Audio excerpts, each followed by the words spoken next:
about that. But I think in terms of utility funding of infrastructure, it is a bit of a separate issue, and we'll probably talk about that today. But I would urge you to learn from best practices. I'll talk about a few today from other states, commissions. There are several briefly, there are several market development models. One is own and operate, what we call own and operate, where the utility, either on a turnkey basis or with a vendor or itself, goes in front of the meter, behind the meter, either purchases the charger or the customer can bring that to the table. And then the utility comes up with a rate design that makes sense and then offers that to the customer.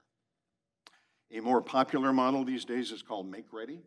Make Ready is kind of a model where the utility will interconnect, usually to the meter, not go beyond the meter. Sometimes it does. And then this is the electrical conduit, the switchgear, the transformers, and things like that. There's also a leasing model with a subscription rate that's proven to be popular. I'll talk about that a little bit today.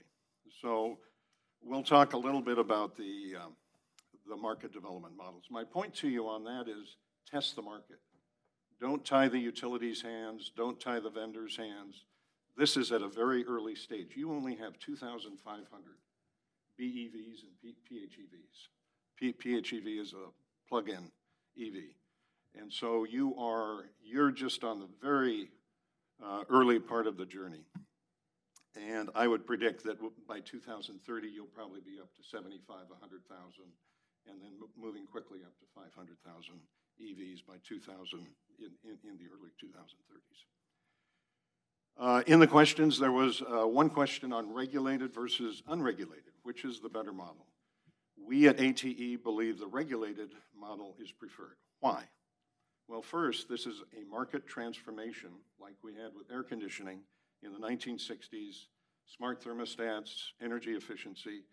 The utility can play a very important role in helping to catalyze the market. As I said, most utilities do not want to own and operate all the assets. They want to help catalyze the market for the benefit of customers of the grid. The utilities, and frankly you, the commission, can actually target programs. So this is going to mean increased revenue. If revenues exceed costs on an incremental basis, which they should once we get utilization up, there is going to be increased revenue to the utility, and the utility can propose programs, and you and the utility can help direct those to underserved communities, multifamily, rural communities that actually need it. Universal service. The private sector does not have an obligation to serve. I think you know that. So the private sector does not have the obligation or the responsibility to get service out like broadband. I know, Commissioner Presley, you're very passionate about broadband in rural areas, but it's a similar issue for charging infrastructure. We're going to need chargers in all parts of Mississippi. So yes, there are going to be some cost shifts.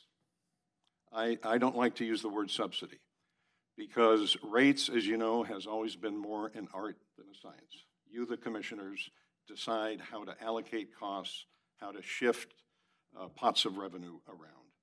So if you believe that this is truly happening and part of your public policy or a good thing to do as a state, you need to recognize that and time limit the cost shift or structure the cost shift in a way that makes sense. Next topic, best practices. So you asked about best practices in other states. I'm going to talk about 5 states, just briefly describe what they're doing and why they are a best practice. Arizona, the ACC, I was very involved in that for about 3 years now. They came and they had a series of workshops and came out with 2 documents that basically established policy guidance for the regulated utilities in Arizona. There was no legislation. So one fundamental question you have to deal with is your governor going to issue an executive order or not on this topic? I don't know enough about the politics down here to opine on that. Or is your legislature going to pass a law that directs certain things?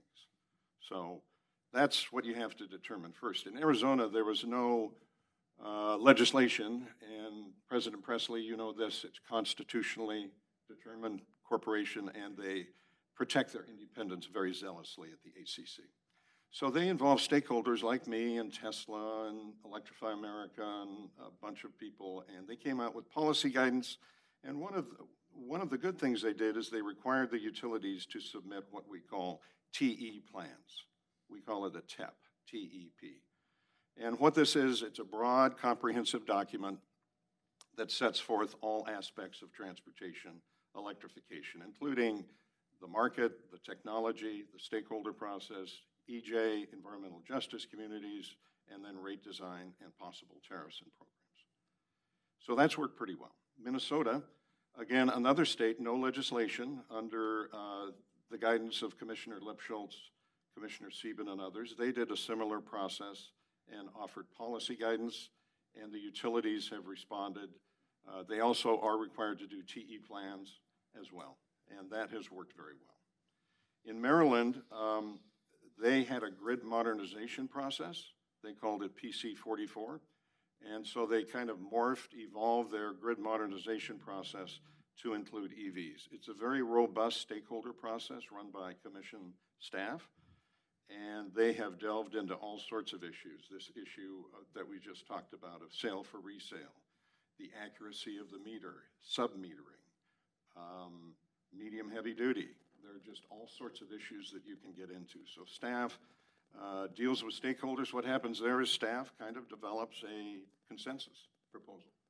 So staff would develop a consensus with the stakeholders, submit that to the bench, to the commissioners, and then the commissioners, usually in Maryland, as you know, they're very active, good commissioners, so it's usually amended on the bench, but in general, those consensus proposals go through. They just passed one, for example, on the utilities' role in fleet advisory services for medium heavy duty, for fleet electrification, and that passed 2 weeks ago. North Carolina, a state in CROOC that you're familiar with, the governor there issued an executive order. They have what I call an aspirational goal of 1.2 million vehicles. Just think about that, 1.2 million. They have about 30,000 EVs registered. So it's what I call a hairy, ambitious goal. So Governor Cooper has issued this executive order.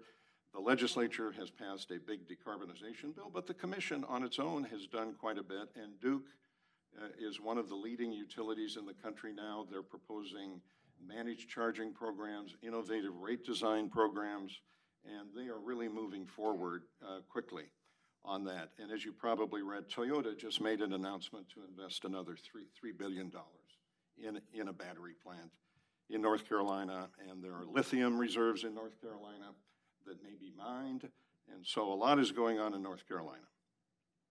The last state I'll mention is Michigan. Commission workshops, again, that was one of the first states I engaged with after leaving NARUC and the Washington State Commission. Commissioner Sari was the commissioner at the time. He asked me to come out, so we had a series of workshops. They chose not to issue policy guidance, but they issued orders.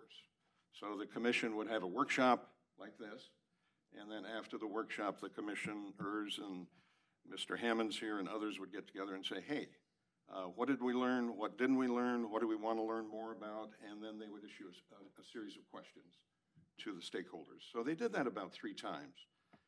And then consumers and DTE Energy filed some very good programs, and they're fully on their way to transportation electrification. So what are the common principles of a good utility program? One is a portfolio approach.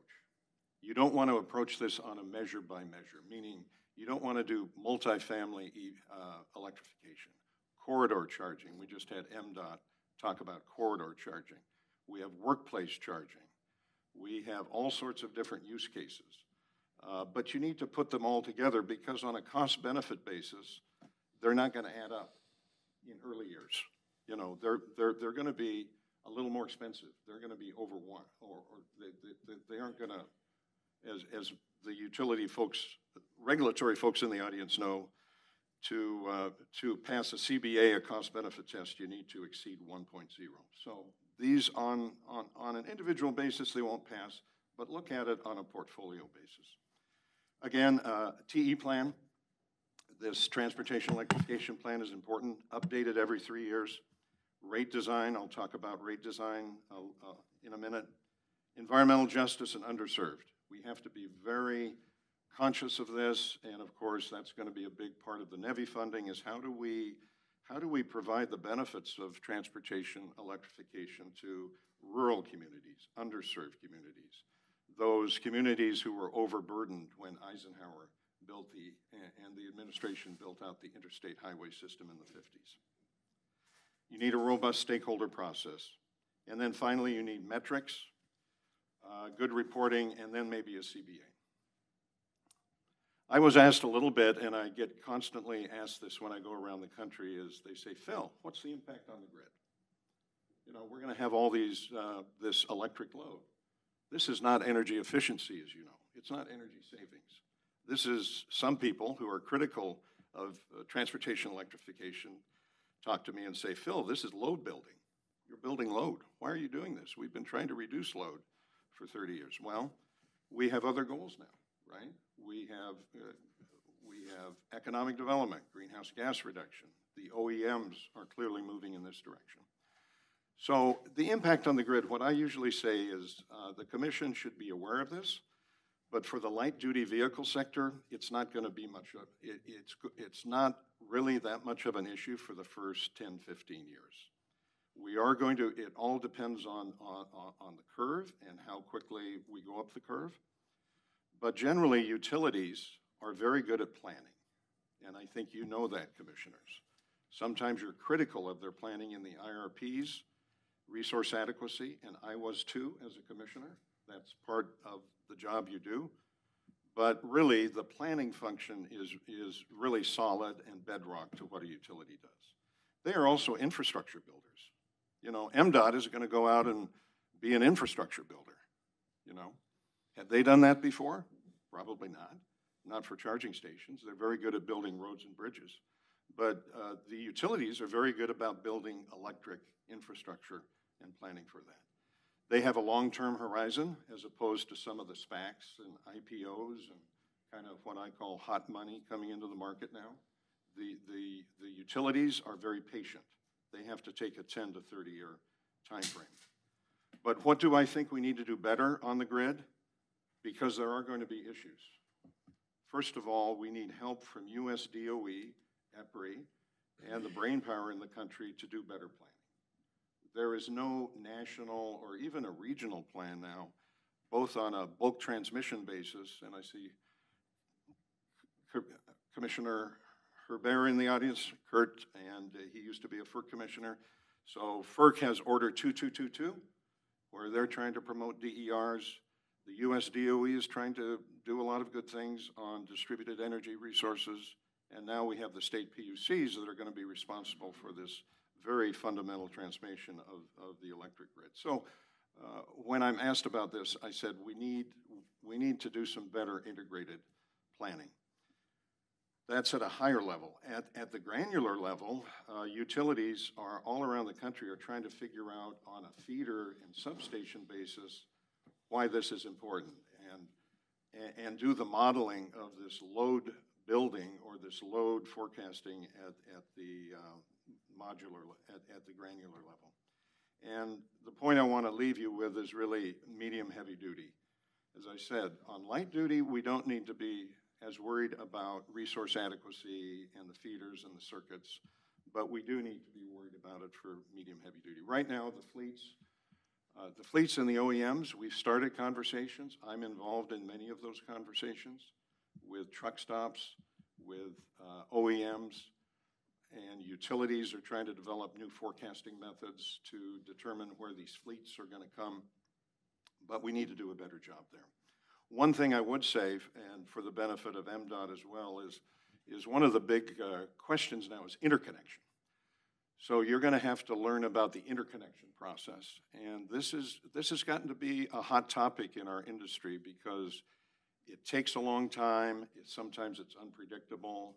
These new players like fleets, they don't understand it. MDOT doesn't understand the utility interconnection process from application through to energizing a facility. So we formed a task force in ATE to look at this, and we're doing some good work on that. Rate design. I'm going to end with rate design because I know I've talked about that before at CRUC, and Ross and I have talked about it as well.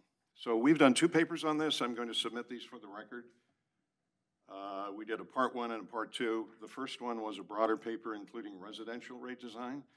The second paper really focused on non-residential because if you go around the country, the commercial, what I call EVSPs, EV service providers, just think Tesla, ChargePoint, Electrify America, you know, these are the non-utility private network operators, as well as Shell Recharge, EV Connect. There are many, many of them, and they all have different business models, by the way. But they complain a lot.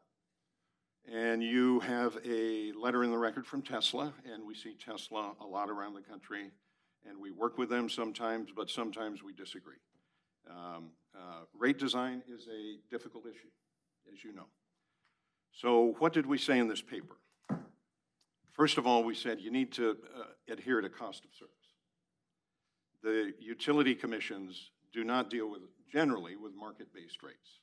They deal with cost of service principles. What are the costs of the system?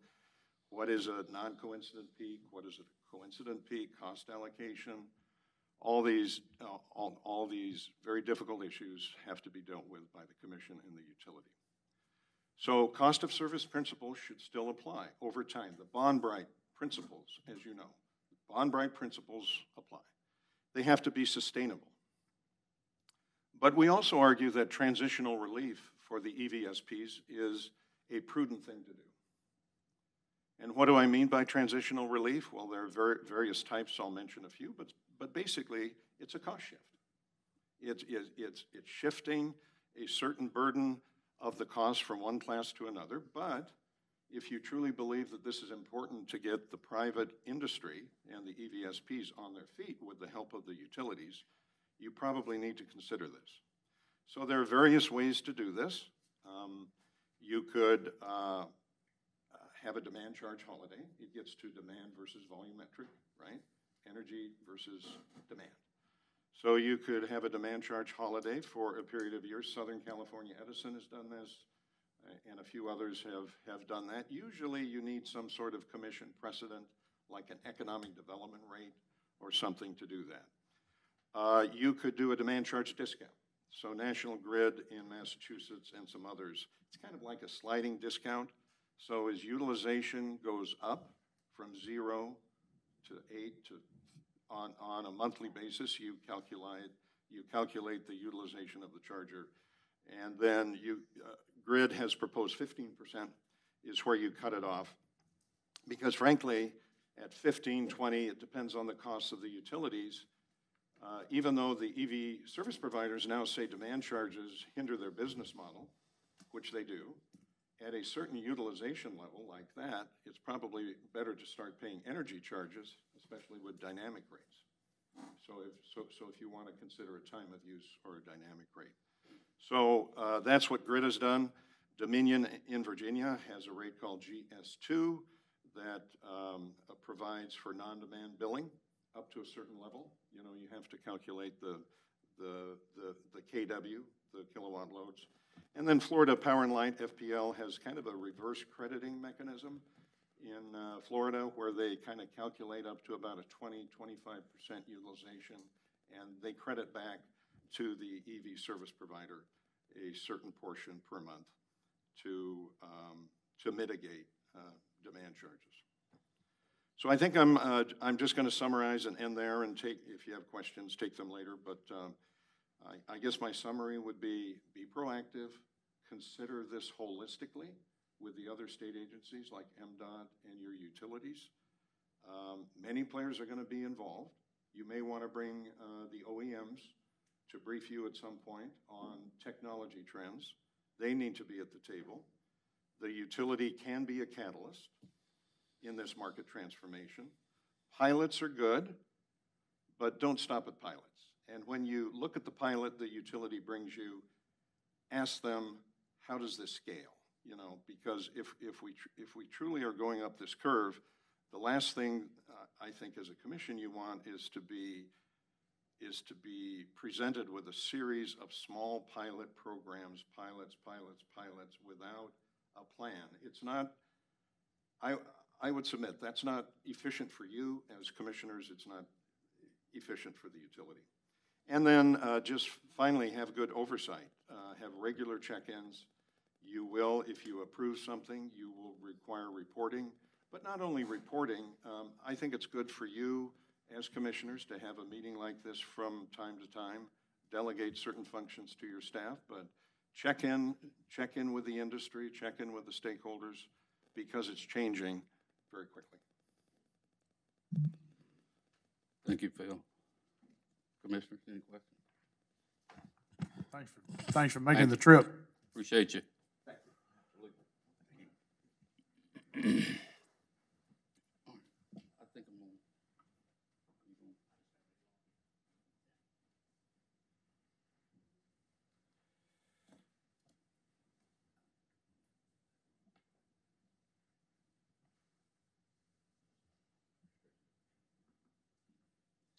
All right, next up is Pip. Come up and introduce yourself.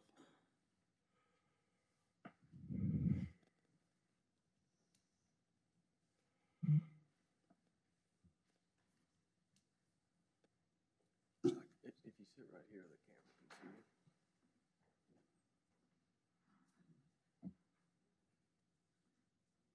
I think she's getting it set up for you.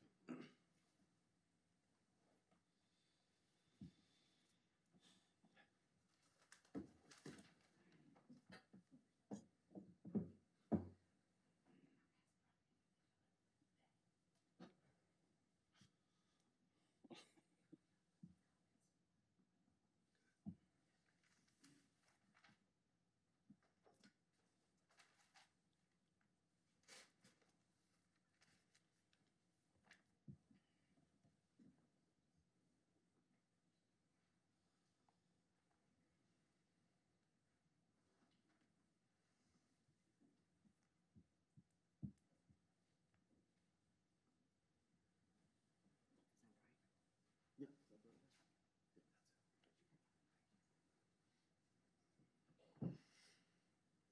that microphone right there works too. Whatever your preference is. I think I'll just sit down.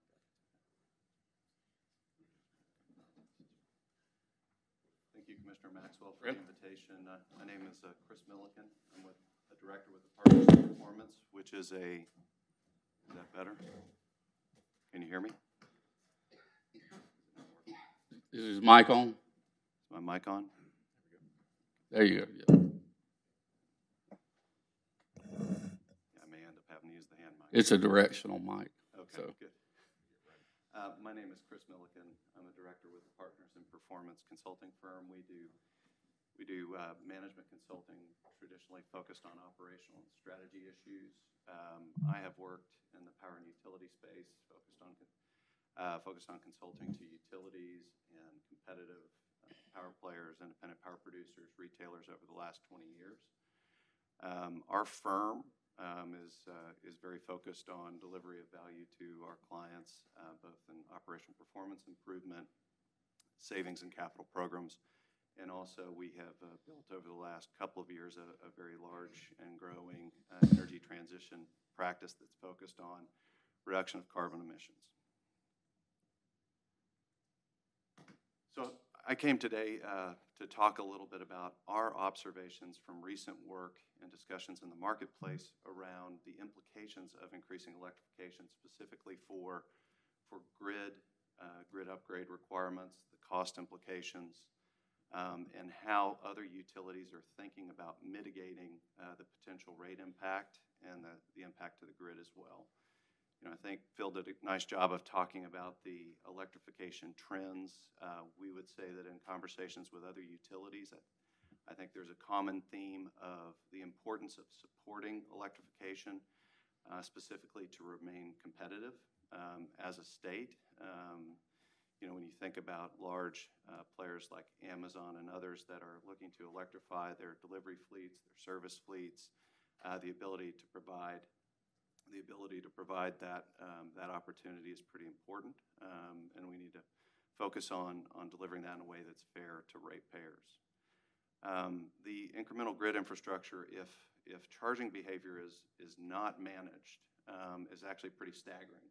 The scale of investment required in order to meet the growth in peak load. And we'll talk a little bit about an example of where we have modeled and estimated in the long term the impact of increasing electric vehicle penetration for a geography.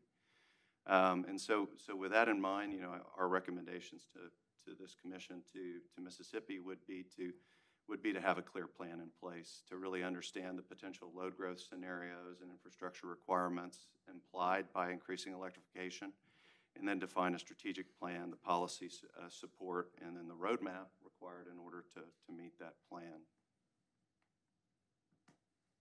Hey, Chris, can you speak up a little bit? Can you speak into the mic a little more? Speak into the mic a little more. I apologize. Would you like for me to use this? Yeah, maybe. Can you hear me now?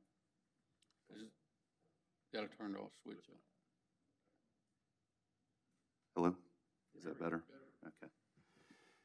Got it. So, you know, Phil talked a little bit about the expectations around increasing penetration. This just shows 3 alternative scenarios combining data from the U.S. Drive study and Canada's Energy Future. We focus on North American, U.S. and Canada utilities. And so this presents a picture of kind of a high case, a medium case, and a low case. You know, we would say that by 2040, you know, there should be an expectation that somewhere in the order of 50 to 80% of cars sold in North America will be electric. Without any management of charging behaviors, either through incentives or direct support, direct management, it would imply the need to spend billions of dollars in grid upgrades. You know, that what's supporting this, as we talked a little bit about the commercial and industrial fleet owners, you know, there's compelling economics when you start to talk about a light duty, medium duty fleet for delivery and service calls. The economics can start to work pretty well. So I would say that that's one element of it. I think that we're all aware that there's expectations around improvement in technology, increasing battery sizes as well. Mr. Chris, just one question, if it's all right, Yeah. Chancellor is going. So you talked about having a clear plan in place. Do you foresee the plans being put forth by the various state Department of Transportations as far as their NEVI applications, adequate representation of that going forward, or are you talking about something much more complex and comprehensive?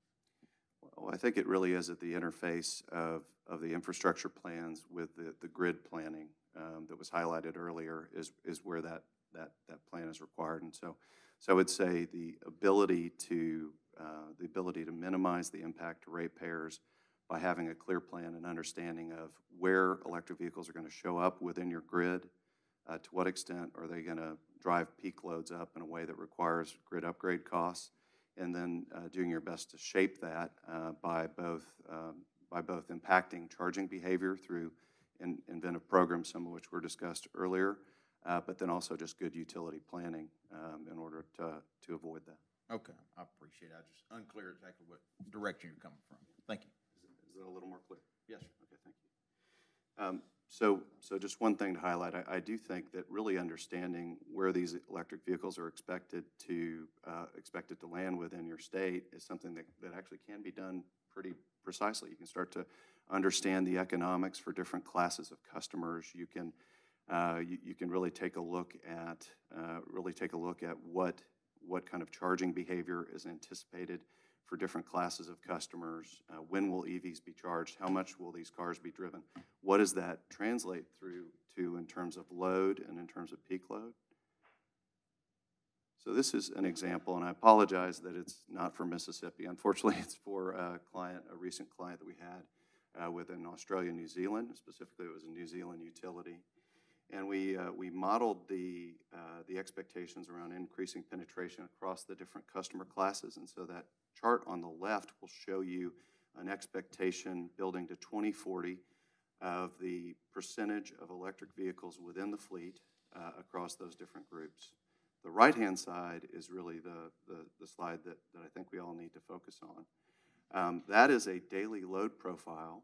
The bottom line is a base expectation as of 2021, and then it works up from there, basically assuming that these electric vehicles on the left-hand side show up and they charge without really any incentives or direct control.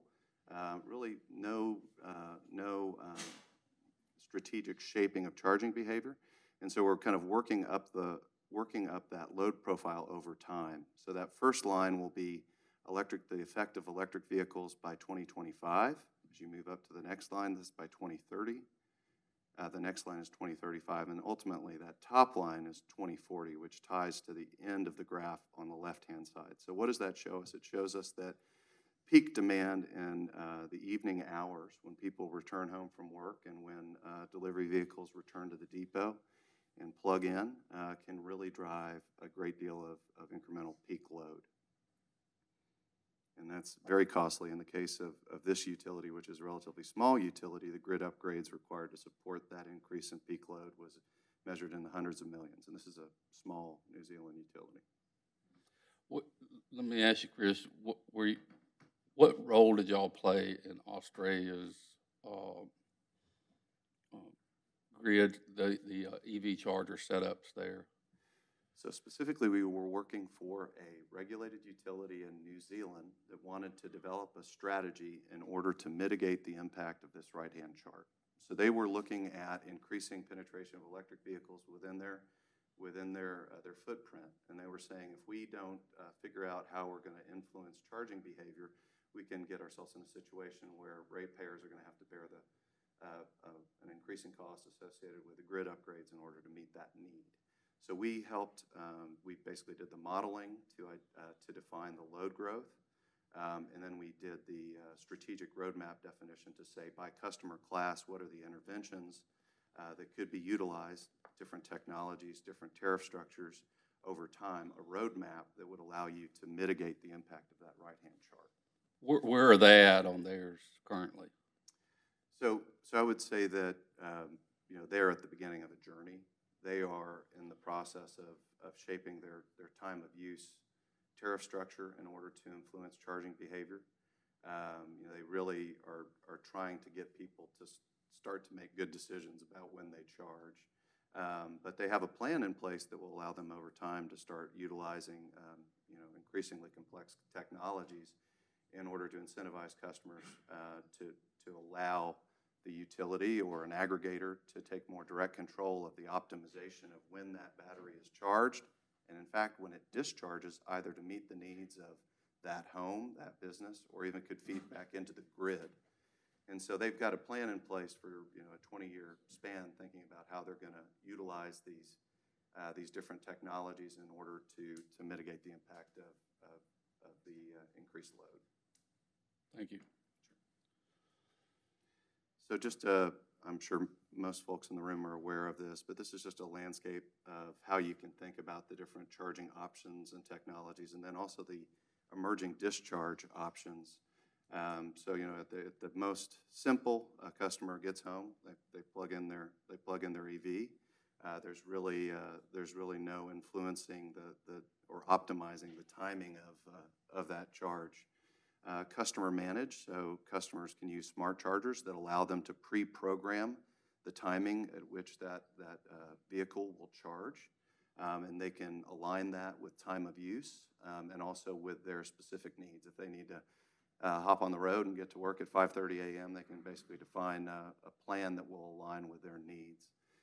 Externally managed, this is when you actually get into a bit more complexity, and you allow an aggregator, a coordinator, in order to utilize pricing signals in order to make optimized decisions about how your vehicle is charged.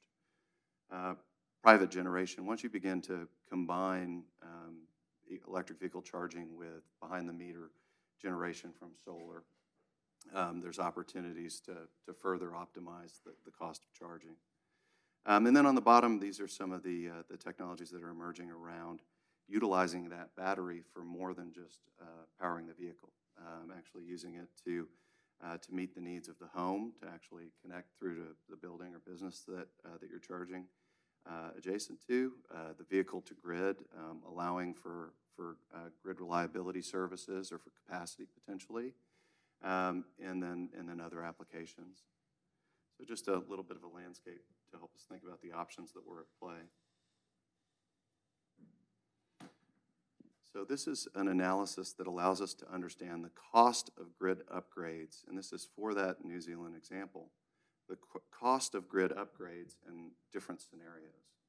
So the cost per vehicle by 2040, if the charging is completely unmitigated, if it's manual charging, the expectation would be $3,000 to $4,000 per electric vehicle in grid upgrades in order to support that. As you move into a more sophisticated approach, customer managed with a smart charger, you can mitigate, $1,000 to $3,000 of that cost. If you actually go all the way to vehicle to home, you can further improve. And then you're moving more into externally managed vehicle to grid, combining it with solar and storage. You can actually get to a point where this is optimized enough, there's enough demand response type intelligence cooked into it, it's connected to the grid where it actually becomes a grid asset and actually can reduce the cost of the grid. But that's a long journey to get there.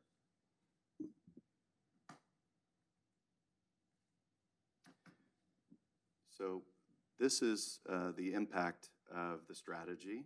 So looking at the green line basically represents the interventions on the right-hand side. What does that do in terms of expectations around peak load? So if you were to implement time-of-use pricing incentives that allows consumers at home to make better timing decisions around their charging, if you do the same thing for fleets, and if you have time-of-use pricing implemented across your fast charge network of public charging stations, the expectation is that you might be able to mitigate that impact by 25 to 35%. And then if you move all the way through to some of the discharge technologies we were talking around, vehicle to home, vehicle to grid, pairing it with solar for fleets, and then using flow throttling in your fast charge network, you can actually see a really meaningful impact, 50 to 60%.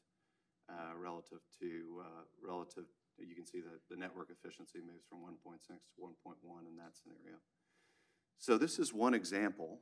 I think, it basically implies that you need to be defining a strategy that will allow you to get to some of these levers around vehicle to home, vehicle to grid, managed charging, smart charging, exactly how that's achieved through the combination of competitive models, utility models. I think there's a lot of different ways to get there and a lot of subtleties around that.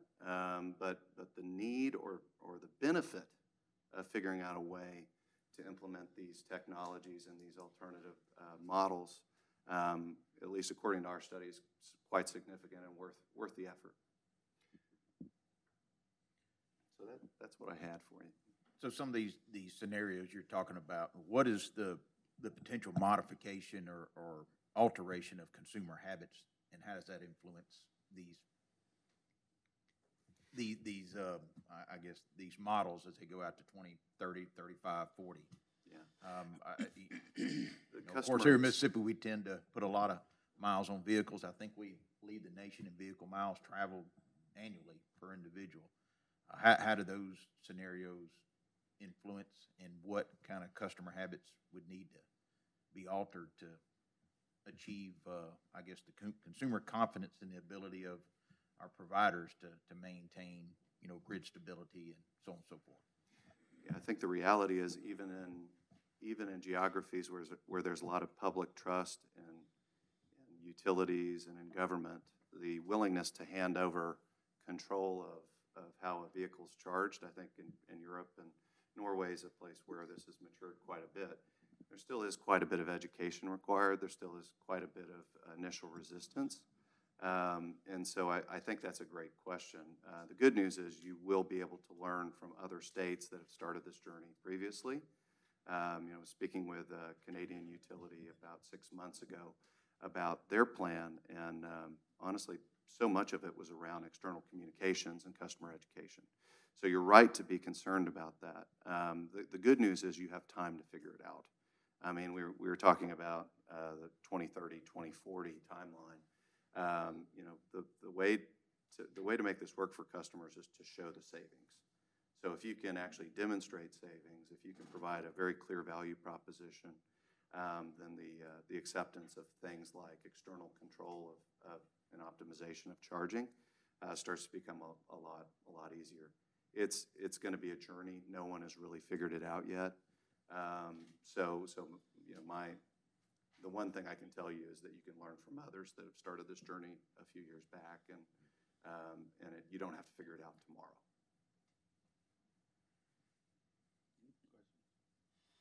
All right, Chris, thank you. Thank you. Thank you so much. All right, what we're going to do now is take a 10-minute break so everybody can stretch their legs, including me. So 10 minutes. We'll be back.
Right.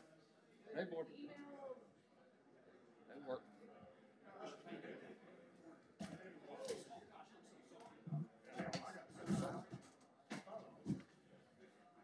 That's all right.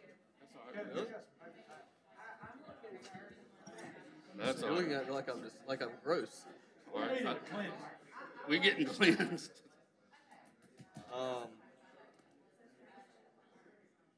Yeah, it was time. No, actually, I just did it. I was cutting grass Friday and was just like, it was itching and shit. I was like, all right. 3 years, yeah.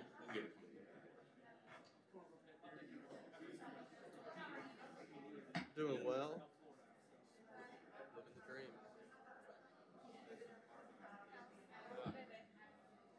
She's good. Go up there. Jenny's doing well. The one in the stomach is just making Sarah Lindsay like aggressively tired. I mean, just like pregnancy fatigue. Yeah. She got. I mean, that's the way she was with Jenny. She was exhausted. Oh yeah. Yeah. Yes.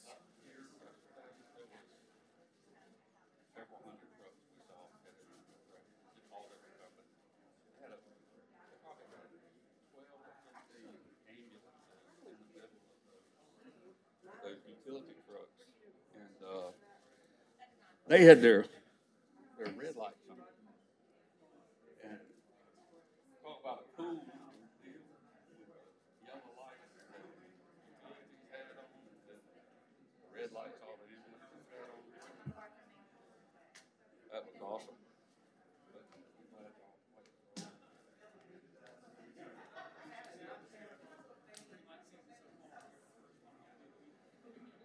I hope so. I hate it for those guys over there, but I'm sure glad it hasn't turned into us.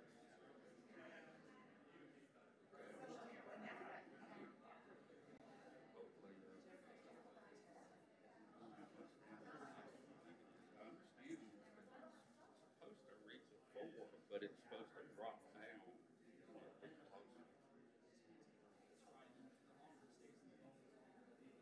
Yeah.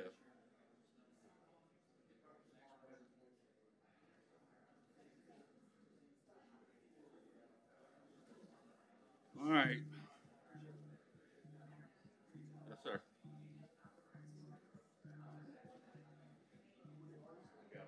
Just shaved it off, man. It's time.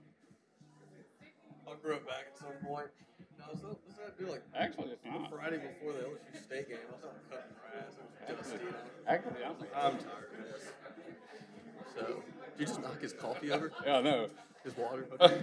Water. Entergy. Yeah, so I think.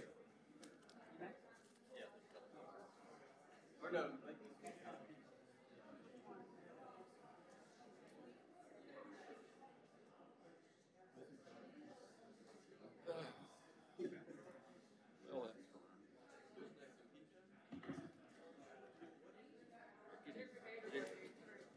Not my water. Poured it all over.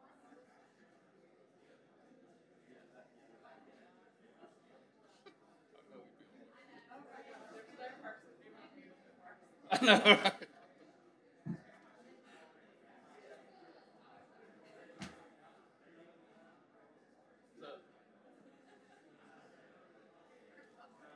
Just skip my notes. I'll go back. Hell, I was proud of taking good notes. I was. He walked up here and knocked my water over my lap all over everything.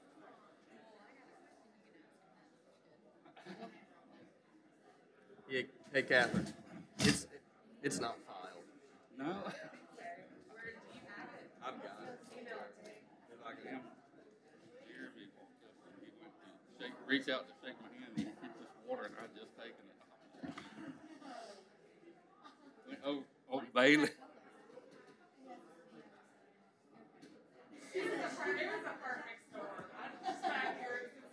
It was, and I was like,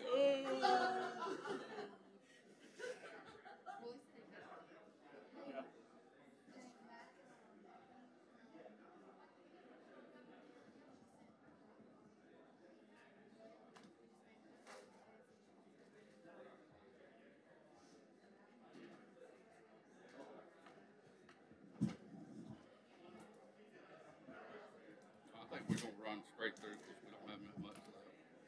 We'll be finished by lunch.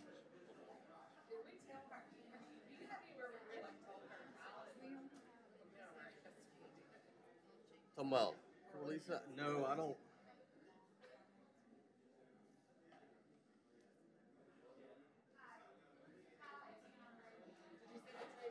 I can't find it. Catherine, Again, why- like it's one of why those is things like damn hot in here.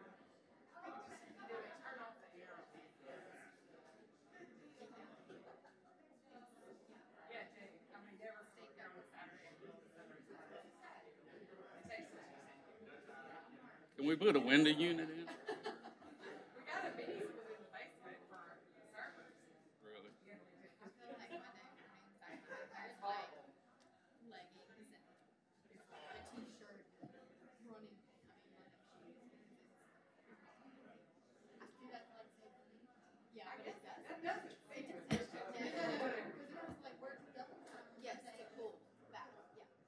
Are we 10 minutes? I know.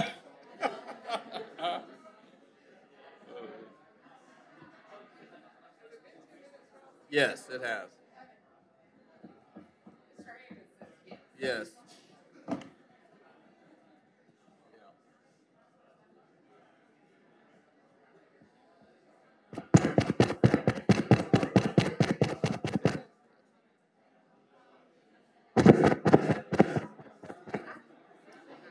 That's what I was about to say. I'll hit it. Yeah. Yeah. 'Cause, yeah, 'cause I can't.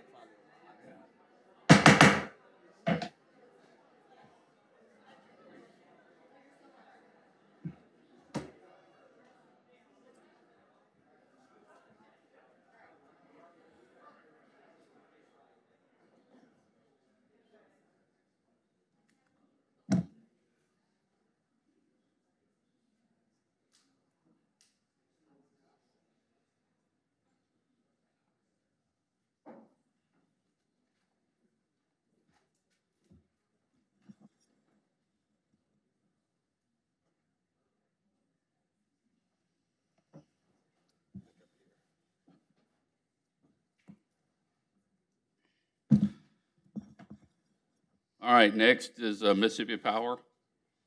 Please come up and introduce yourself. And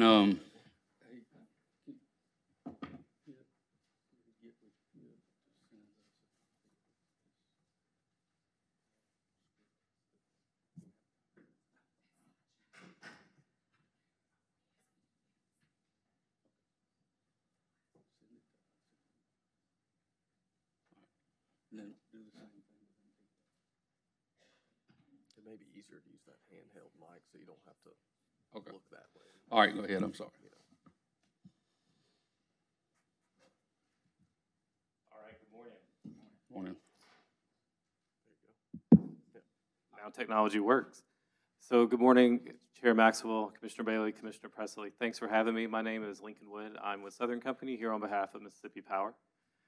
Given the questions were around what's happening in other states, I thought what would bring value today is for me to give you an overview of what's happening in the rest of Southern's territory and just give you a little bit of flavor for that. So what I have on the slide here is Southern Company's electric transportation strategy across the enterprise. And we've really broken that down into three different areas, one being infrastructure, the next being advisory services for fleet electrification specifically, and then some of our advocacy work. So starting with infrastructure, we have a mix of regulated electric transportation charging infrastructure programs, and that can be either make-ready or utility own and operate, which Phil talked about. I'll talk a little bit more about that in a second. And we're also coordinating closely with our state agencies around the NEVI funding that's coming. So I believe Mississippi receives 51 million in NEVI funding. Just for comparison, I think Alabama gets 79 million, Georgia gets 135 million. As a utility, we want to make sure that we are not the bottleneck in how those funds get rolled out. So we're actively working with those state agencies to make sure that those plans are developed and that we have a path forward for how the charging infrastructure gets rolled out. There's more to come on that. The requirements are still a bit up in the air from the joint office, and we haven't received kind of the final set of requirements for that. So just know that that's a bit of an evolving process, as we've already heard this morning. Secondly, we think about fleet electrification specifically. If you think about a warehouse, it has a little bit of HVAC for the office space and lighting. Now think about you have 50 or 100 vehicles that are going to sit outside overnight and have to charge. Where does a warehouse often sit? In the middle of nowhere, right? So that's a big load that you're adding in a short amount of time. So one of the things that Southern Company has done across the enterprise is we've worked through our partners at Volta and Spark Fund to come up with a turnkey fleet electrification service. So there's two pieces to that. One is the front end of that, or the consulting piece. So that's sitting down with the customer to ask them what type of vehicles would fit for their use case, for what they need to do to convert those to electric. Thinking about the amount of charging infrastructure they're going to need. Any sort of applicable rebates that may apply, we can work those in. We can talk about if there's a carbon mitigation piece of that, if we need to calculate those offsets, we can do all of that. Once we have those pieces in place, we can then turn to our partners at Spark Fund for a turnkey EV charging infrastructure installation. And that's turnkey, so it's as much or as little as the customers need, even to the point where they can finance that on their electric bill if they would like. So that's, I guess, our focus for fleet electrification. Again, it's because of that large immediate impact compared to maybe the light-duty vehicles that we think about that we might drive every day. So think medium, heavy-duty, large package delivery, but especially around a hub-and-spoke model where the vehicles go out during the day, do whatever their duty cycle is, like appliance delivery, for example, come back at night and charge. And then the last piece is around our advocacy. I know we already had Phil Jones up here. Southern Company is a proud founding member of the Alliance for Transportation Electrification, and we're so thankful to have Phil as our executive director there. But we've also played a founding role as the Zero Emission Transportation Association based in DC, which is federally focused, as well as the Electric Drive Transportation Association, also based in DC. The Alliance for Automotive Innovation is actually most of the legacy OEMs that we work with closely. While we're not a founding member, we do coordinate closely on their activities. So I say all that.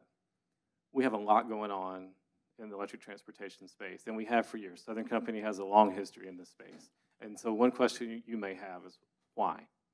So there's lots of reasons I could share with you for that, but I'll share three. So the first is, we know it's good for customers, plain and simple. And I'll give you an example. So RPM Pizza is one of the largest Domino's franchisees in the US with over 175 stores. Mississippi Power donated the charging infrastructure to RPM. RPM worked in 2 Chevrolet Bolts as a pilot and tested pizza delivery in an electric vehicle versus internal combustion. And according to RPM's own analysis, internal combustion was 19.3 cents. The EVs were 4 cents in terms of fuel cost. So it was much, much cheaper. RPM actually hosted on their national Domino's call, nationwide call. They talked about their journey and what they've learned. And they're actually ordering 43 more Chevrolet Bolts to integrate into their business plan. So those are not in service yet. They should be by the end of this year. But that's kind of a real world example of, what have they learned in terms of implementing the technology. Another reason to think about this is customer sustainability goals. So across Southern Company, across our entire electric footprint, at the last time I checked, 44 out of the top 50 customers in terms of size we have across our footprint have some sort of publicly stated sustainability goal that they're moving toward. Fleet electrification, for example, is an easy way, easy in quotes there, but it's a low-hanging fruit of how to reduce their carbon footprint by changing their fleet from internal combustion to electric. So in other words, customers are asking for us to help with this, and we want to be there to help them for that. Yes, Commissioner Preston. Could you go over that number just again, so make sure I got that right? Was that 44 out of your top 50 industrial customers, or what was classification? C&I. Okay, so commercial and yeah, so in the way I define is our largest customers, our national accounts typically. Okay, and that have publicly stated sustainability goals? Correct. Okay. And Thank you. By publicly stated, we mean like we went on a website and they had it published somewhere, or they had a report. That's how we got to that point. And just to be clear, I know this is redundant, but it's good for the audience and those listed. In the states in which Southern Company operates, there is no renewable portfolio standards They're not imposed by the state. There's not a renewable portfolio standard imposed by the federal government. This is what customers are actively doing on their own. On their own, in a free, capitalistic, all-American market. Is that correct? It's what customers are doing on their own, absolutely. Good legal answer. Thank you. You'd be a good politician. What you get. So the last piece I'll leave you with that I'm seeing across Southern's footprint is around job opportunities and workforce development. As Phil said, the Southeast is ripe for development around the EV supply chain. So when we're talking here about infrastructure and kind of how we roll this out, but think about the sector in general. So from automotive manufacturing and all the tier 1 suppliers that go with that, to batteries recycling, and really any piece here. So things I'm seeing like in Georgia, Hyundai and Rivian have both committed to manufacturing electric vehicles in the state. We have a battery manufacturer, SK Innovation, as well as now a battery recycler. Similarly, Alabama with Mercedes is gearing up to manufacture the EQS, and there's battery production in Alabama as well. And so just to give you an idea of how bring this home to Mississippi, So one of the things I have personally done is try to encourage collaboration among our universities in the states where Southern Company serves. So as of this week, I know University of Alabama is about to submit a grant application in partnership with University of Georgia and Mississippi State to the National Science Foundation, and the grant application is going to be around the whole battery manufacturing supply chain, from really technology and how to make batteries better all the way through the life cycle to recycling. It's a two-phase grant. So the first grant is around $5 million to plan, but the second wave of that grant is $160 million, and if they win that, that's split evenly among the 3 schools. And so that's, you know, workforce development in real time here in the Southeast. And just as for your information, both University of Alabama and University of Georgia have their own separate e-mobility initiatives. University of Alabama stood up the Alabama Mobility and Power Center in partnership with Alabama Power and Mercedes-Benz. University of Georgia has their own e-mobility certificate that they're rolling out in partnership with Georgia Power, and Georgia Power has also endowed a professorship in e-mobility at UGA's College of Engineering. So having said all of that, and the conversations that we're having today, you know, what role does the MPSC play? And there are many, as we've had the discussions today, but one of the things that I always come back to is none of this works without infrastructure. If you can't charge the vehicles, then, you know, it's hard to convince a manufacturer to come here. It's hard to tell customers, here are the benefits, but you can't realize them because you can't charge. So what I wanted to show today, just for reference, not saying any one is better than the other, but just what make-ready or utility-own and operate programs looks like. And the way I think about this is there's a service drop at the meter, that's traditional utility involvement. But then there's a piece beyond that, and that's the transformers, that's the panel, that's the conduit that goes underground all the way up to the stub the charger sits on. In some programs through Make-Ready, you can do it multiple ways, whether that's actually having the utility go out and construct it, or it could be a rebate that basically that is a regulated program, and that's one piece. Or in another way, the utility can own and operate all of that. We have both of those models within Southern's territory. And as you think about it, in all of this is the rural and underserved areas, as Phil talked about, that it's, you know, equitable access, that we're bringing the whole state along so that we can all enjoy the benefits of electric transportation. So thank you much for having me. I'm happy to answer any questions you might have. Any questions? Any questions? Thank you.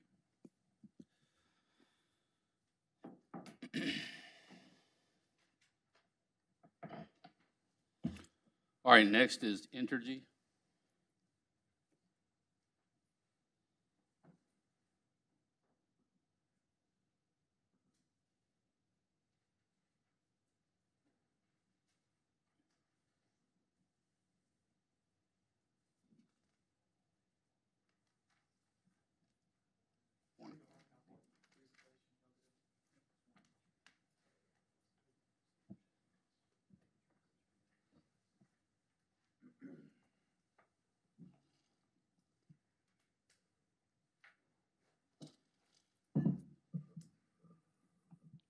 Good, just introduce yourself.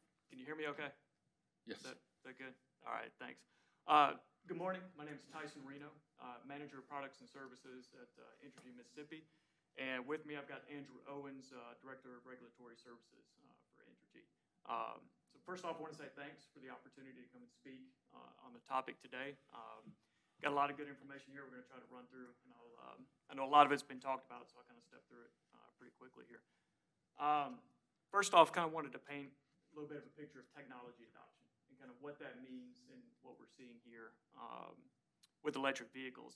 So I know this slide kind of gets a lot of traction out there. You may have seen it before, but it kind of paints the picture that change can happen very quickly. So this is a picture, New York City, you can see on the left, horses and carriages in 1900, and 13 years later, completely full of cars. It can happen pretty quickly, just like air conditioning, color television, or cell phones and all that. And so it's something that we're trying to stay ahead of.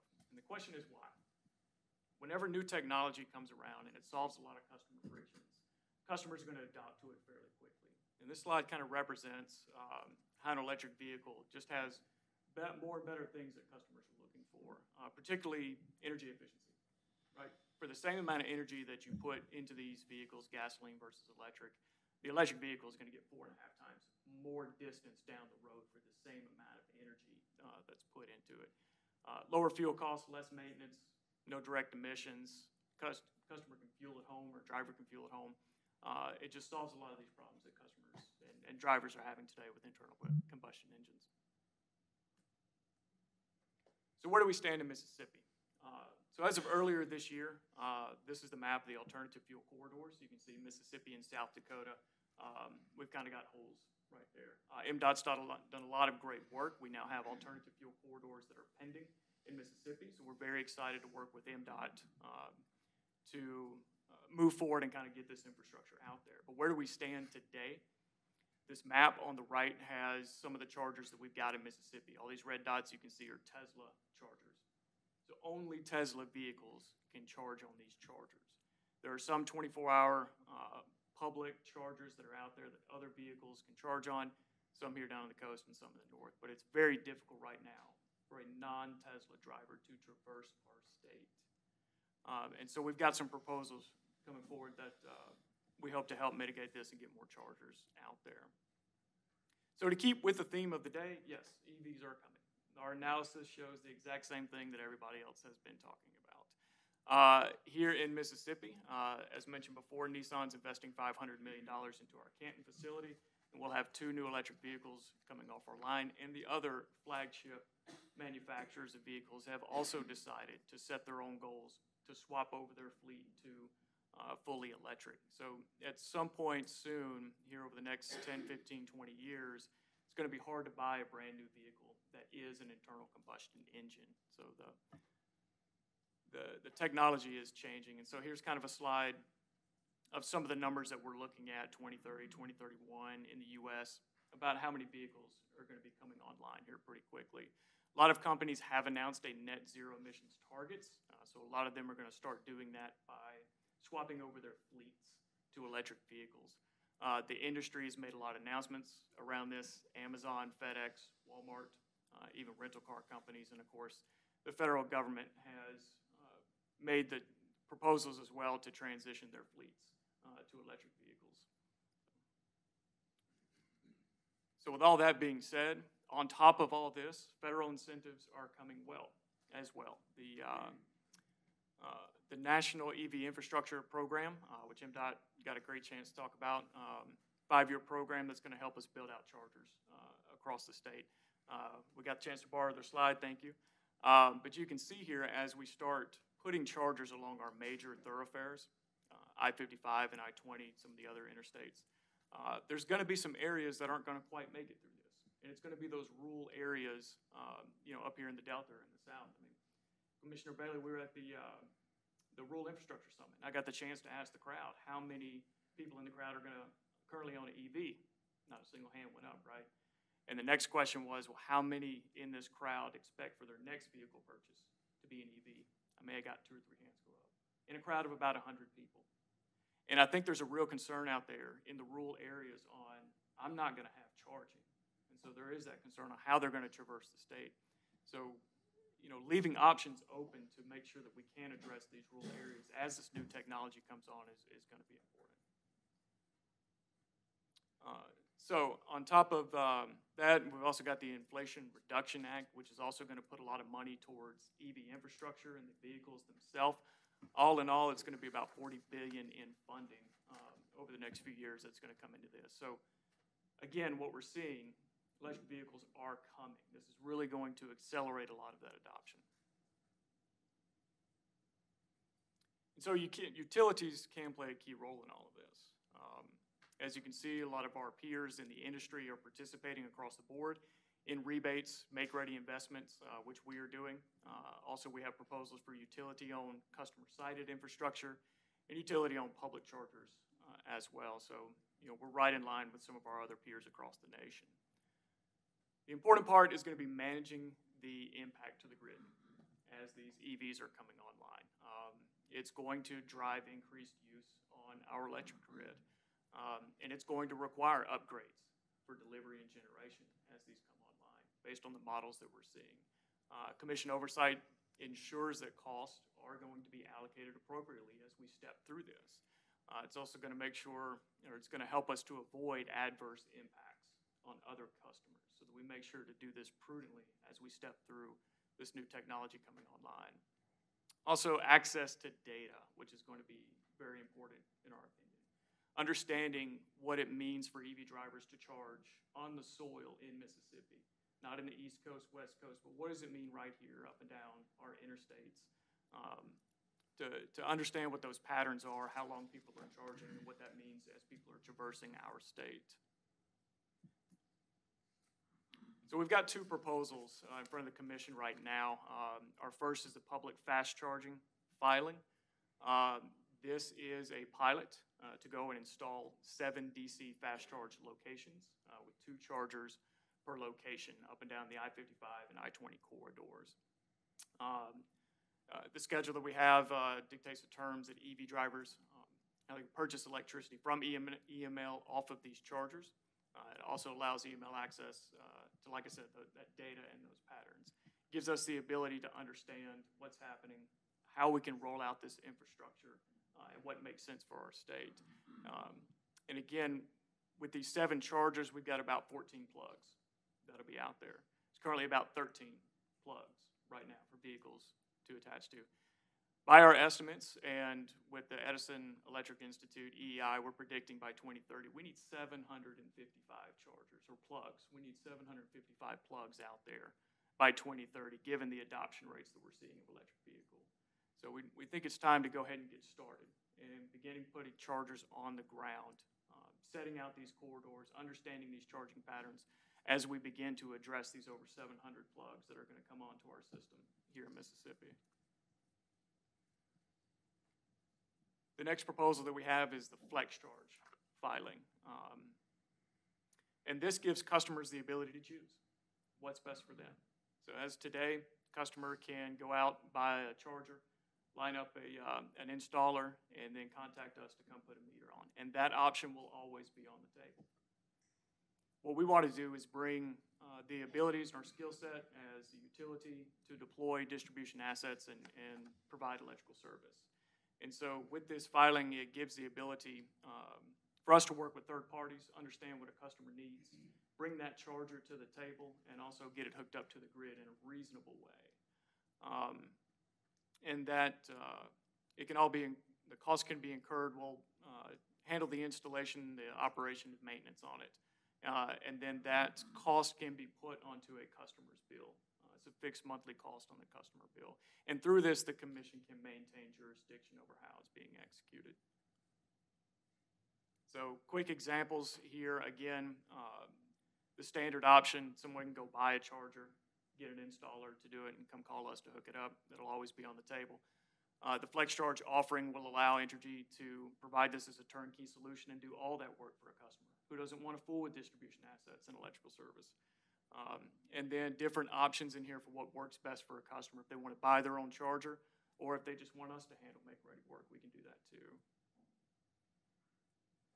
And then that brings us to kind of the third-party charging and the commission oversight of that. As you can see here, the majority of the U.S. has addressed the sale for resale issue. And in our flex charge filing, we plan to address that as well. I'm going to let Andrew kind of step through that. Sure. So, commissioners, appreciate the opportunity to be here today. We are excited and very forward-thinking that you guys set the session to have come folks speak.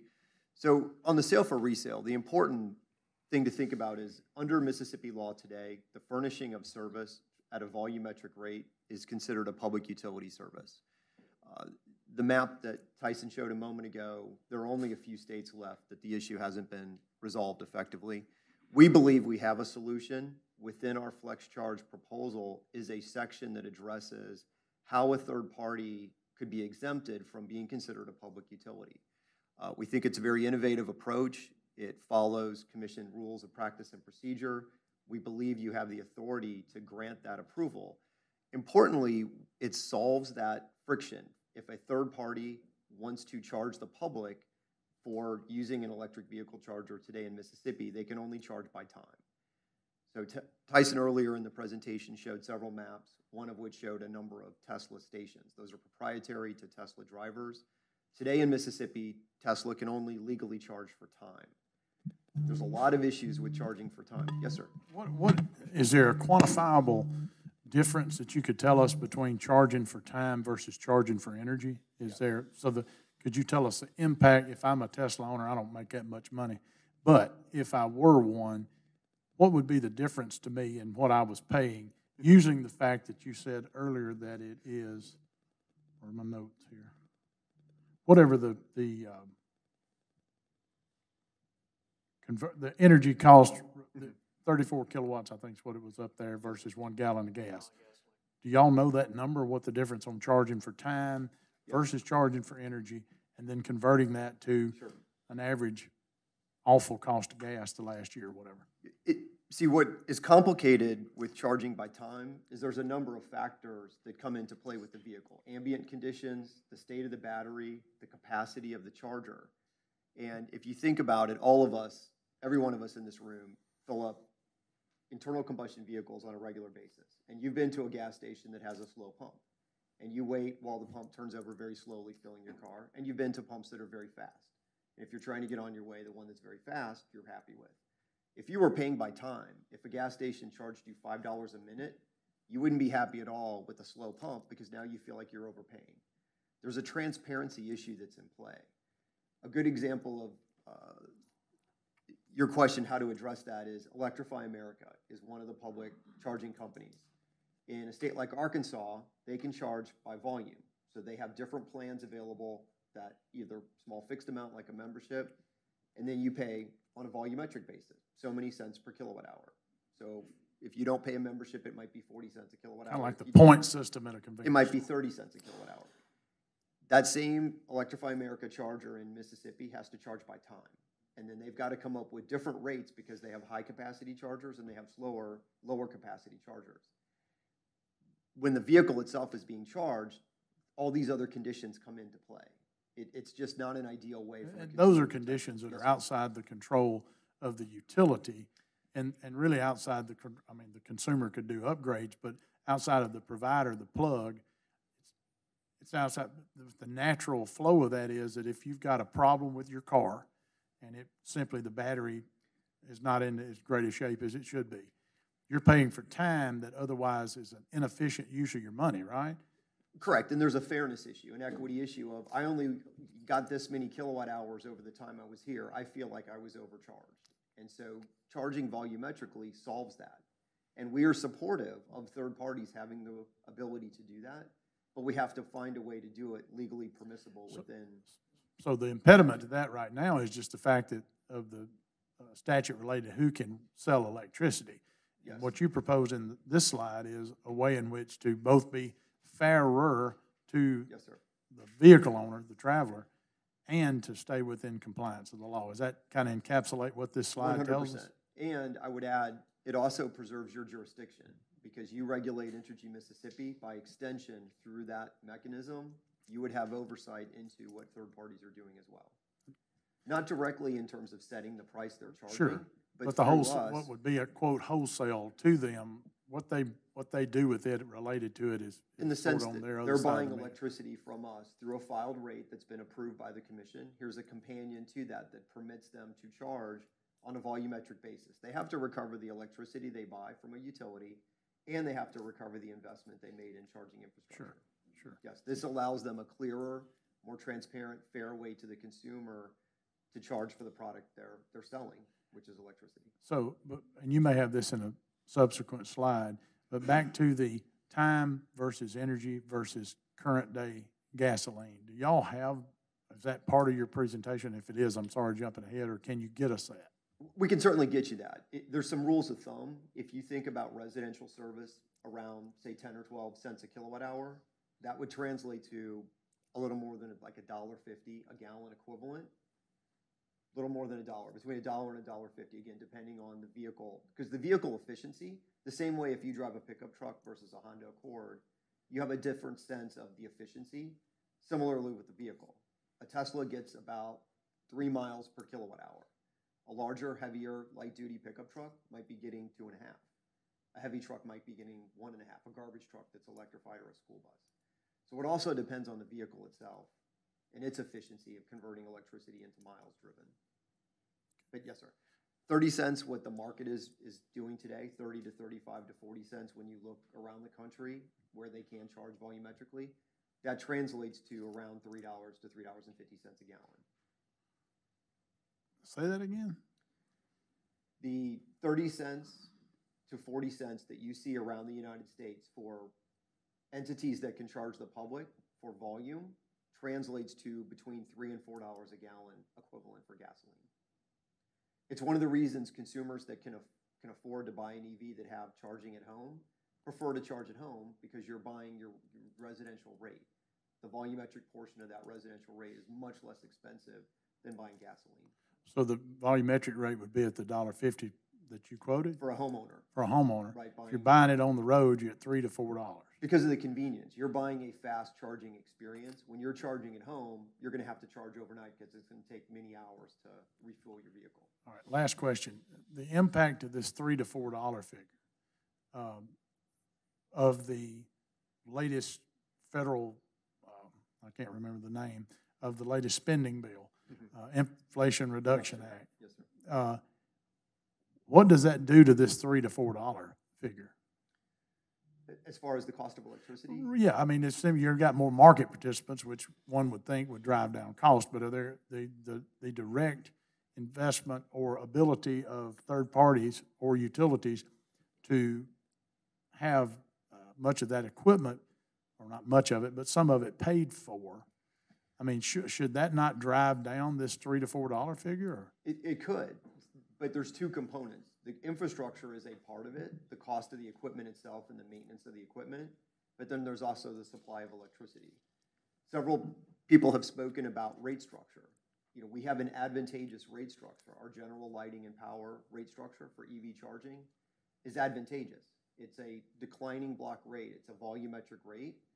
So when somebody says there's an impediment to people investing in chargers for public use, we actually don't have that impediment in Mississippi. We have a rate that is going to work just fine. We're happy to meet with anyone to explain how our rates are going to help them add chargers.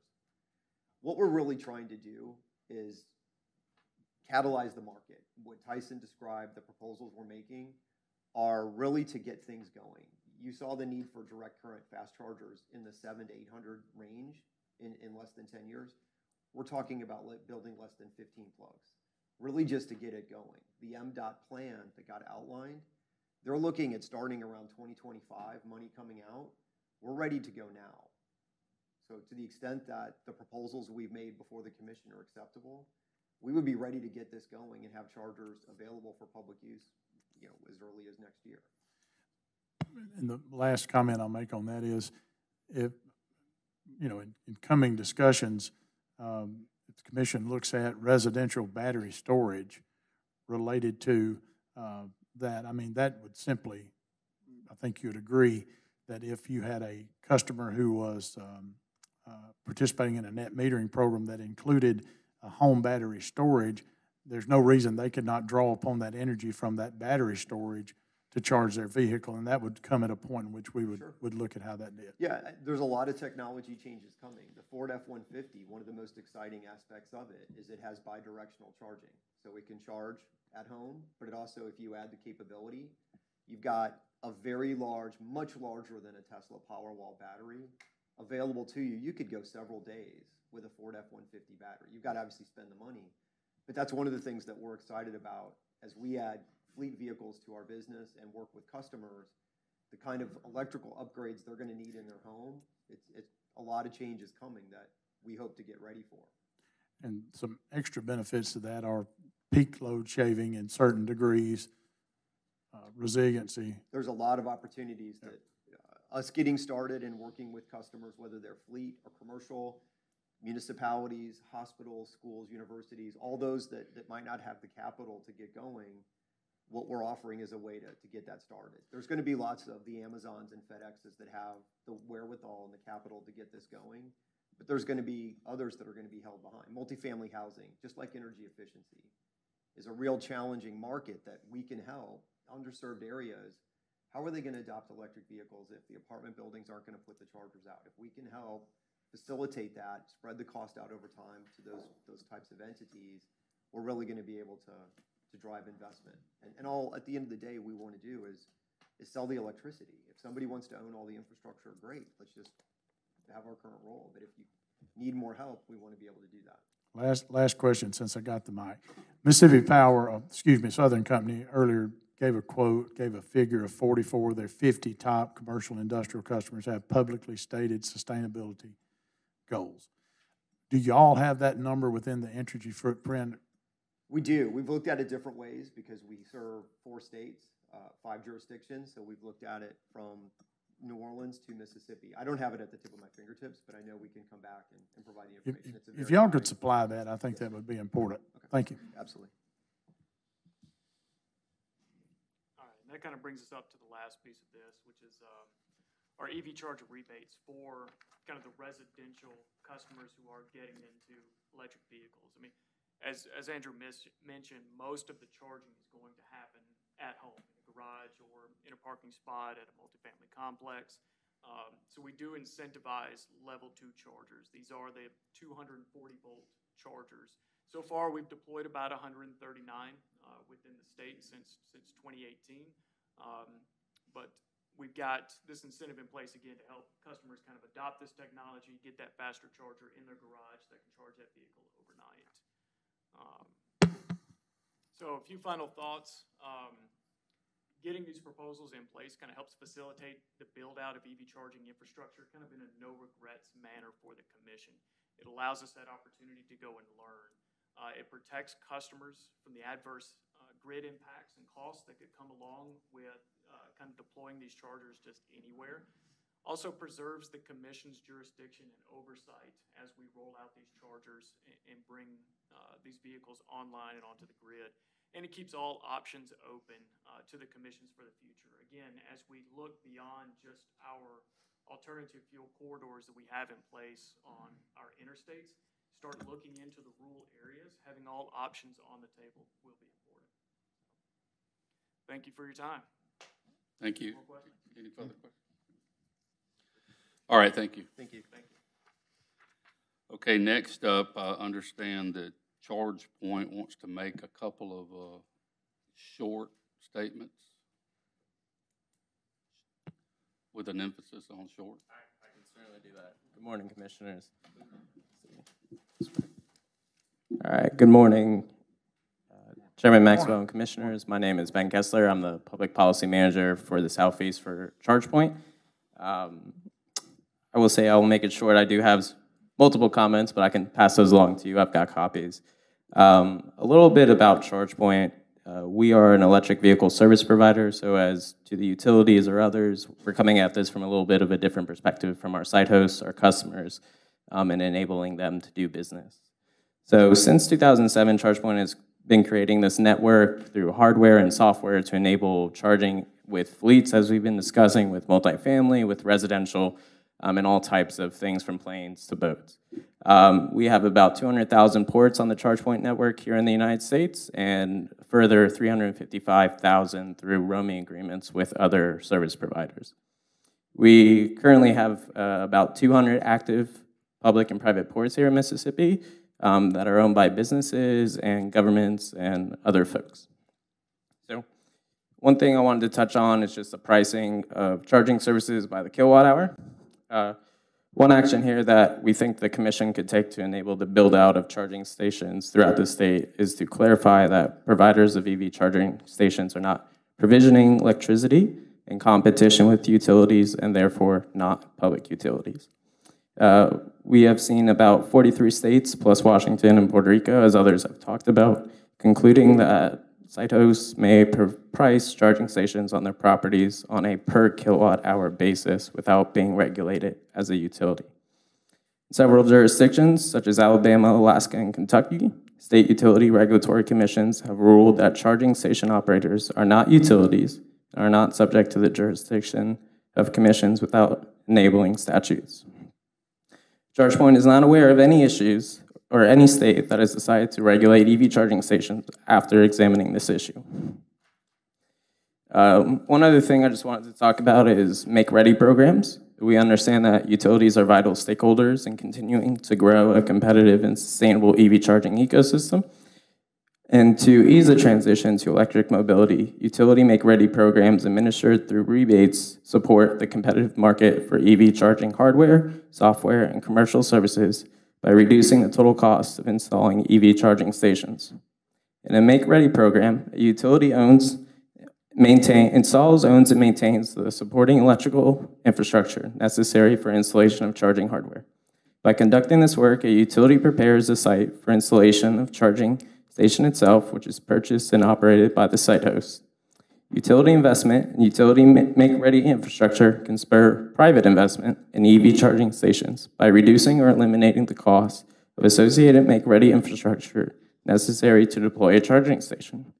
In comparison with utility-owned and operated EV charging stations, make-ready programs also avoid placing the burden of ongoing operation and maintenance and the cost to procure charging stations on utility ratepayers, effectively lowering the cost to a utility and its ratepayers to deploy an EV charging station. These make-ready costs can be a barrier to entry for lower-income drivers and members of disadvantaged communities who often live in multi-unit dwellings. And therefore, we ask the Commission to explore this opportunity to coordinate with stakeholders and prioritize these utility investments. Certainly, I've got a lot more here. Happy to pass you on those comments too. Okay, will do. But thank you for the time and opportunity to comment, and we look forward to working with you all. Thank you. Thank you. Thank you. All right, last, I understand somebody from Mississippi Petroleum Marketers and Convenience Stores Association is going to offer some remarks. Short. More importantly, he's chairman of the State Lottery Commission.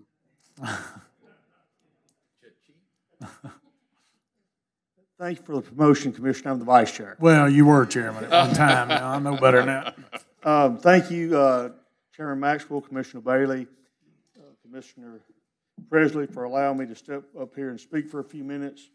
My name is Philip Shamley. I'm the Executive Director of the Mississippi Petroleum Marketers and Convenience Stores Association.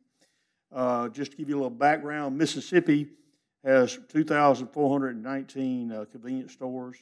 1,900 of those sell fuel, employs roughly about 40,000 people, and has about 2.45 million transactions per day. So all of us in this room have been in a convenience store in the last 24 hours, probably. We are in the business of selling energy. The people that I work for have the locations. They are very good about locating where convenience stores are, whether it's in rural areas or on the transportation corridors. So that's very important. And one thing I would like to touch on before I get into my statement here is that one thing that a prime example of the energy market and infrastructure is right now with Hurricane Ian bearing down on Florida. One of the issues they face down there with electric vehicles is having chargers in the locations for people on hurricane evacuation routes. So that's one thing that you look at when it comes to a natural disaster is the location of the chargers. Naturally, a hurricane disaster route are typically 4-lane highways or the contraflow highways that they can come out on. So I just want to touch base on that.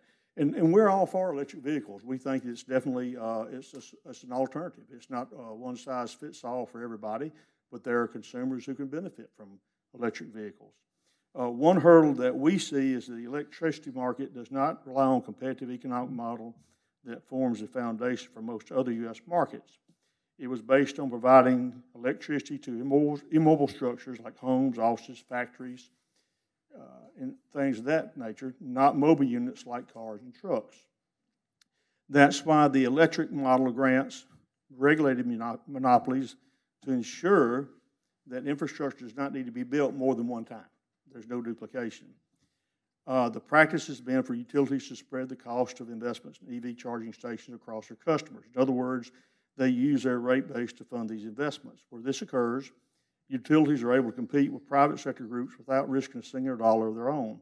This tilts the cost of EV charging infrastructure in favor of utilities such that private capital markets cannot compete, placing existing and new market participants at a competitive disadvantage which they cannot overcome.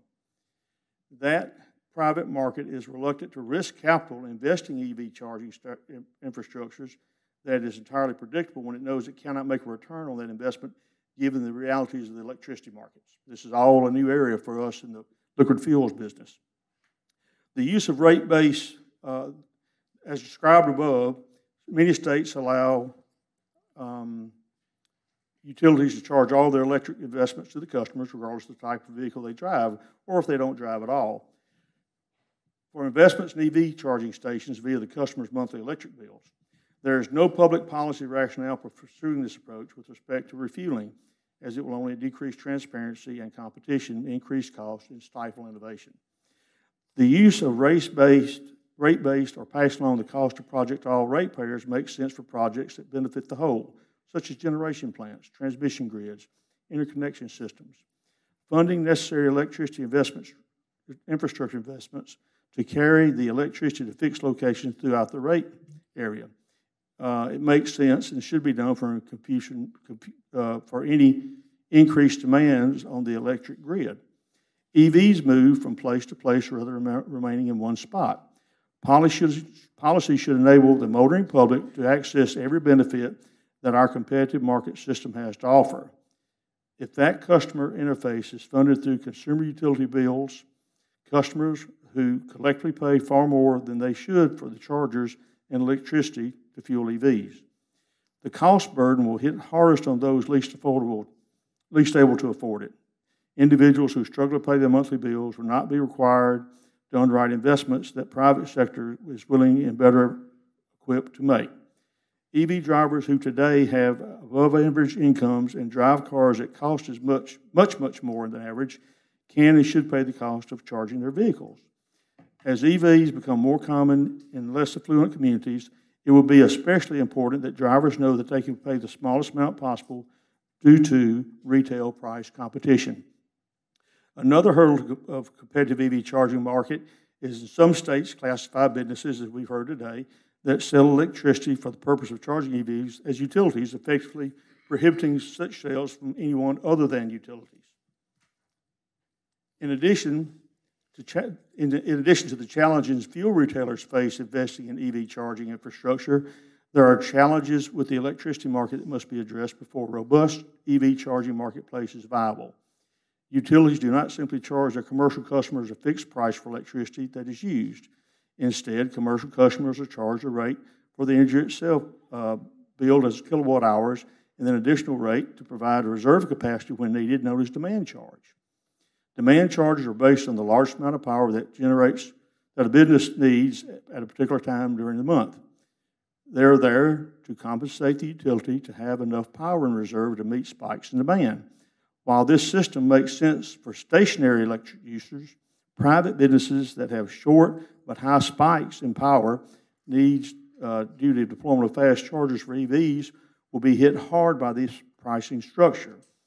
Utilities' demand charges make it very challenging for private companies to offer electricity to EV drivers at a price that is competitive with gasoline or diesel. DC fast chargers require a large amount of power in a short time frame to recharge the vehicles quickly. A DC fast charger pulls as much as 150% more power than a typical store and fueling operation combined does at its peak moment during the month. Accordingly, when businesses offer EV charging, these large demand costs restrict profitability and increase the cost for drivers of EVs to refuel. DC fast chargers are capable of filling a vehicle halfway up in about 20 minutes and 80% of the way all the way up in 35 minutes. For a customer, a charge can cost anywhere from $10 to $30 depending on how much is required to fuel the battery. For a typical business, adding a single DC fast charger can increase its monthly bill by about $1,600. The demand portion of this bill is $1,500, and the energy portion of this bill is $100.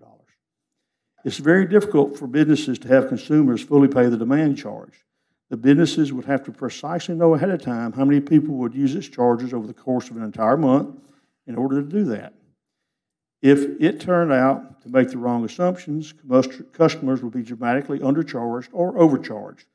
leading to difficult consumer protection questions and business losses, respectively. No matter the incentive for charging structure, the ongoing cost for electricity, particularly demand charges, which cannot effectively be passed through to the consumers today, make profitability nearly impossible to achieve for private businesses without chargers. Fuel retailers getting hit with demand charges also cannot compete with a utility that has substantially lower costs for energy and power. Utilities have excess capacity, and much lower energy costs that allow them to offer EV charging with little impact to their bottom line. What's more, demand charges are compounded, so a fuel retailer will be saddled with a higher demand charge for every additional charger available to customers. That will make it more difficult for retailers to deploy DC fast chargers and give customers the benefit of competitive pricing. The utility demand pricing model could not be further from the current retail fuel model, where increased consumption of volume results in efficiencies and lower costs for consumers. In the utility model then will not work for EV charging on a large scale. The challenges with electricity pricing as it exists today threaten to stunt the growth of the EV market. Modernizing the electricity market for electricity as for transportation fuel has got to be addressed, and that's why we are here today. For example, a new rate of pricing structure could be developed to ensure businesses offering EV charging only pay for the cost of utilities for the electricity without demand charges, such that a wholesale rate would allow businesses to offer charging and compete and develop the competitive market for EV charging. Demand charging are the greatest barrier to entry to mass adoption of DC fast chargers by private businesses, and even greater than the large capital cost to install DC fast chargers. So basically, to sum all that up is yes, we sell energy.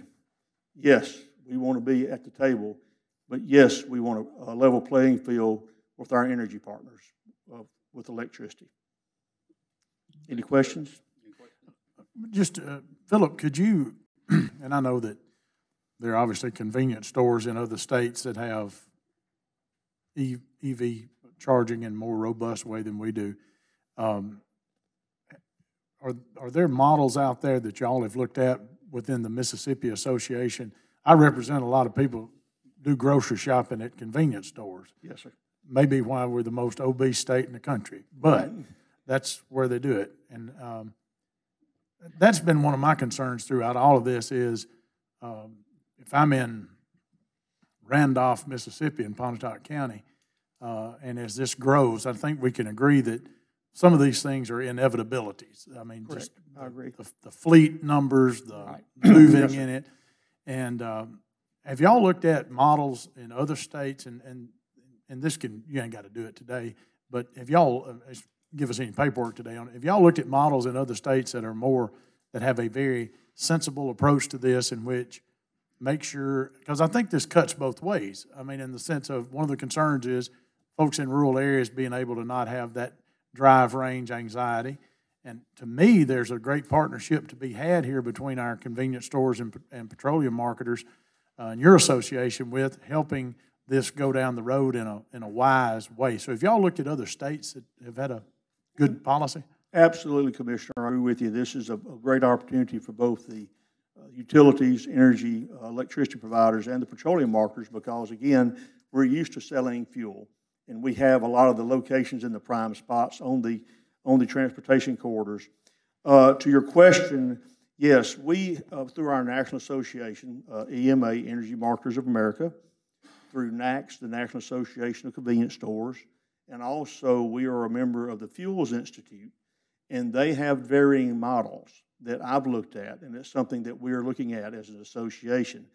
The biggest question now, I have members who've put in chargers that have been, somewhat busy and not, depending on where it's at. I'm originally from Carthage, Mississippi, and not unlike Nettleton.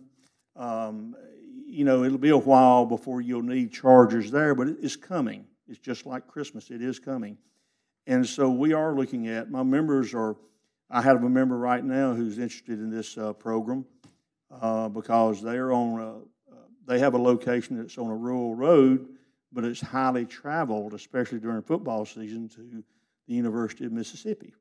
And they're getting questions about that. So it's, again, the free market system is at work. So yes, we've looked at some. I don't have a specific state, but I'll be glad to get that to you. Well, and the only reason I bring that up is, I think this, today's work session kind of highlights it for me with the Inflation Reduction Act, those credits that are in there and other things that we're seeing. I mean, it is an inevitability that we're going to have to move in this direction. Correct. And that's not even counting the 4450 commercial industrial, you heard that, and all the things that are going to come with it. And it's going to be hard for Mississippi to be straight-faced and have out our pom-poms about Nissan's $500 million investment in electric vehicles if we don't also embrace a state policy that shows that we're not only appreciating their investment, but we're trying to move things forward in that direction. My concern is that as we go forward, that y'all stay working clearly with the utilities. Patrick Sullivan's in here. He's been very big a part through the Energy Institute. As we go forward so that, we don't get to a point as we're looking at these matters that we're then coming to the convenience stores and saying, oh, by the way, what do you think about it a year down the road? Yes, sir. We are definitely want to be at the table and not on the menu. As I've stated many times before, the people I work with are second, third, fourth generation independent people. No major oil company owns a convenience store in Mississippi. They're all owned by individuals. And with that said, if they could sell cane syrup for energy, they would. Right. So, we want to offer that. One of the issues that we do face at a convenience store location, as you well know, and everyone in this room does, typically, the retail, the real estate of the convenience store is limited. So that's something we have to work through on a policy standpoint to put the charger typically maybe on the side of the store for a parking place, because the hope is that people will come in to charge their vehicle, and while they're there, go inside and trade inside the store, as my granddaddy used to say. Yeah. Buy something and while they're there. So, we definitely, again, we know it's coming. We want to be a part of it. It's easier, when you look at installation from what I've read, when you look at the installation of a EV charging station, it's much more affordable than the LC, liquefied compressed gas that people put in. Those things used to run about $1.5 million to put in a fast fill compressed gas, natural gas dispenser. And that's certainly not going to be the cost of an EV charger. Thank you, Philip. Thank you, sir. Thank you all. All right, thank you. We appreciate everybody coming out today, and certainly appreciate those that have made the presentations. This is a direction, that we see the country going in, and we're just going to have to get on board. It's going to be a lot of decisions made by the commission and commissioners. So we'll include this. Those that filed so that those that want to file comments can do so, and hopefully y'all will be able to attend more sessions as we move along with this thing and get closer. You guys got anything? Just again, kind of echoing what you indicated here. Appreciate everybody coming together. I want to thank, of course, DOT and really sort of taking the lead and pulling together the plan and going after the much-needed federal dollars to help leverage against the private sector component as well. And I certainly encourage the continued participation of all the stakeholders to engage in the conversation, whether it's from the providers of the electrical resource to the various types of distributors and those that will allow access to this growing customer base. We certainly look forward to being a partner with that as well as we continue to determine what those regulatory opportunities are, how to create stability and consistency across the state, not just within our regulatory footprint, but also, as Commissioner Presley said, the, what's the word you use, federal, in relating to TVA? Federal preemption. Yeah. And how we address that going forward to ensure that we have those open markets and that folks can move freely, not just across the state, but interstate as well, as we hope to bring in additional folks to trade here into the state. So I appreciate that. All right, with that, we're adjourned.